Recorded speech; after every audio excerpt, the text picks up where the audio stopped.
Right, painting in multiples to help loosen up and let's challenge ourselves and move forward quickly. One of the best ways I've found to actually work or create work that's more expressive and more dynamic, looser in style, is by working with bigger brushes for the size of the paper. I'm working on just cartridge paper. This is a Ryman's sketch pad, so not very big pieces. I've got 4 ready. I've got 2, a very old nylon brush, my size 14 sable round. I've got 2 watercolour pencils. This is cadmium orange and then a blue. May or may not use those, probably the orange. And I've got my palette. I'm going to be using green gold, ultramarine and some indigo. That's probably about it. I'm going to do some imaginary landscapes, but what my real aim for this exercise is to use expressive bold marks, and my marks will be going right across the divide and working, as I say, in multiples. So this is, as I say, one of the best ways to loosen your work and to find yourself working in a much more abstract, sort of loose, expressive manner. So to start with, just getting some water on my really old flat nylon brush. This gets a lot of rough treatment, shall we say. So just putting some water on, and yeah, they are going to be landscape in composition, and so I want to have some soft areas in the sky, but I'm trying to, as you see, go right across, being bold and gestural, hold my brush right at the end, working from the shoulder, not working from the wrist, and being neat and tidy and a bit tight. And as I say, working in all 4 sections in one go. As I'm working on cartridge paper, it's obviously going to behave slightly differently to how it would if it was, watercolour paper. And so I'm going straight in with ultramarine and putting a big bold mark there, quite thick, going to go across the divide there. Not really thinking too neatly, shall we say, at this point. Going to come across there. The whole idea is to be energetic, to be bold, be dynamic with your marks and have fun. Some of the green gold's got into that already. I'm absolutely fine with that. I'm going to go down here. So this is obviously going to be toward the bottom of the landscape. Just checking you can see. Yeah, right across there. Could even use bigger brushes, that would be even more dynamic. I'm trying to be different in each one. Now, I have got some green gold in that one, so we're going to introduce some green gold into all of them. Let's have that all echoed around each piece. Now I'm going to go into my indigo. I'd like some of these areas to be a little bit more dark and atmospheric, so let's just get some of that going. And you can see how energetic my mark making is.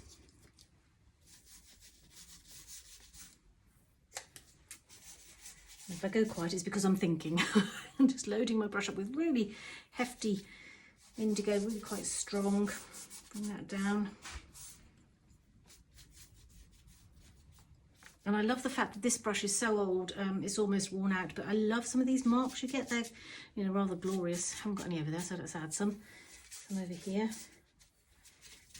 Okay, cleaning my brush. Love the way that's moving. But as I say, because I'm working on cartridge paper, it's a little bit difficult to keep going back in, but I just want to soften that a little bit, move it around a bit. There we go. You have much more control than you think. Now that needs a bit more green gold, so I'm going to go into here with some green gold. Oh, getting it. I love this. This is Daniel Smith's green gold, and I absolutely love it. It's so vibrant. So get in there with those marks. Some up there. I have landscape in my head, in my thoughts, but as you can see, my brush is also darting all over the place, making interesting marks. So already we've got such a lot going on. I'm going to go into the indigo again. This is just 3 colours as well. Isn't it wonderful? Oop, okay, well, I'm not sure what that is going to be, but never mind. It's going in. And what I've got to do is also try and remember to keep it fresh. It's easy to just keep going and going and going, but already in just a few very bold marks you've got some very expressive paintings going on. Now I said I was going to go with just 3 colours, but I think I'm going to pick up, this is cobalt blue. Now this one is made by SAA, an online art supply company. I'd like it to be a little bit, oh they are, a bit more cheerful blue. Whack that around in a few places. Professional term, of course. Just adding a little bit more, I don't know, vibrancy to the paintings. Okay, let's step back.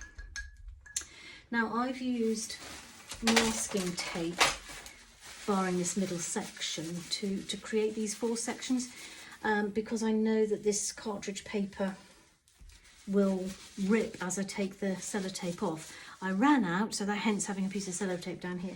The only thing I'm mentioning it for is because you can't really clean it off so easily as you can with the sellotape, because you're keeping your edges clean. You can see much better what you've created. So, as good as it gets, I'm afraid, at the moment. You can see how much cleaner that area is. Right, I'm just going to add a little bit more of the green gold in a few places. Touch more water. Let's really get this going sort of zesty. Oh, look at that. Super wonderful. Okay.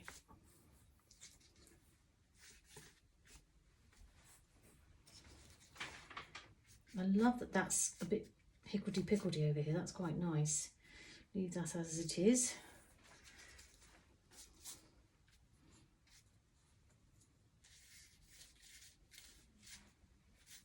Very aware, as a landscape artist, I do lots of horizontal marks, so I'm literally trying to do more curves here and there, circles. Not sure what that will be, it doesn't matter. As Bob Ross would say, it's your world. Right, that's all I'm going to do for those pieces. Now I'm going to come in with my orange watercolour pencil, and you can see how quickly you can create some very, very interesting dynamic landscape paintings, or whatever you fancy doing. As I say, this has pretty much come from my imagination. I spend a great deal of time on Dartmoor, so I think, you know, it's in my psyche. There's no escaping it. Love adding these shots of orange. It's a trick I learned from fabulous artist Louise that boy does it work. And you see, even my pencil I'm holding at the end, and just being quite sort of gestural in my mark making. And don't get too carried away, although I like that one very much. Oh, do you see my expensive tools? Look. I've got fantastic brushes, but then I've also got feathers and all sorts of things, and some amazing tools I've just got from another artist. So I've got to, when I use those, I'll let you know all about them. Okay, that's all I'm going to do.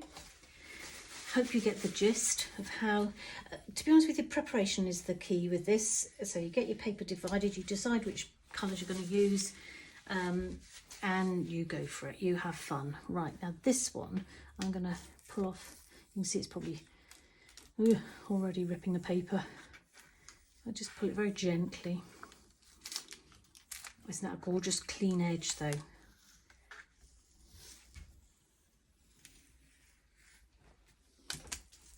So this is my challenge to you.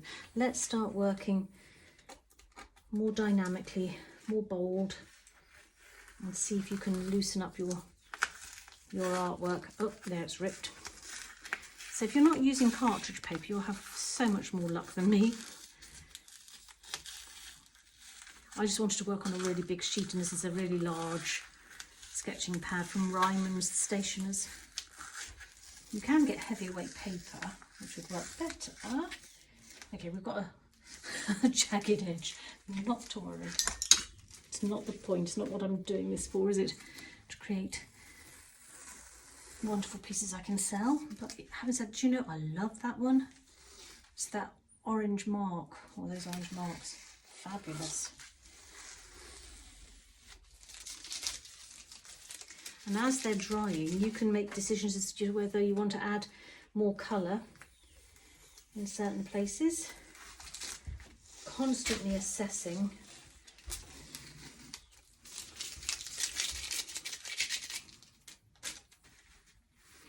And there is one thing I'd like to do. I'm going to soften some of these little edges here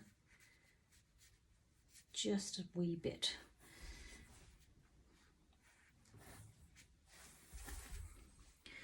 And I think I'd probably like a little bit more orange. Now I've hidden my watercolour pencil from myself. No, here it is. Okay, so a little bit more orange in a few places. I've got to bear in mind I've taken that tape off though.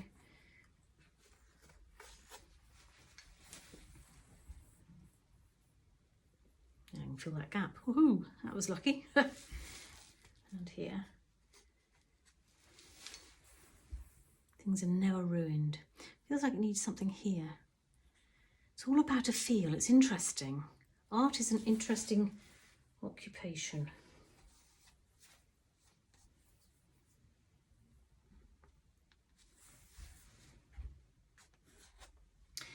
And there we are. I'm going to leave it there. So that's my challenge to you all. Paint loosely, boldly, dynamically, and loosen up with your painting. Okay, I do hope you've enjoyed this little demonstration, and I'll see you soon.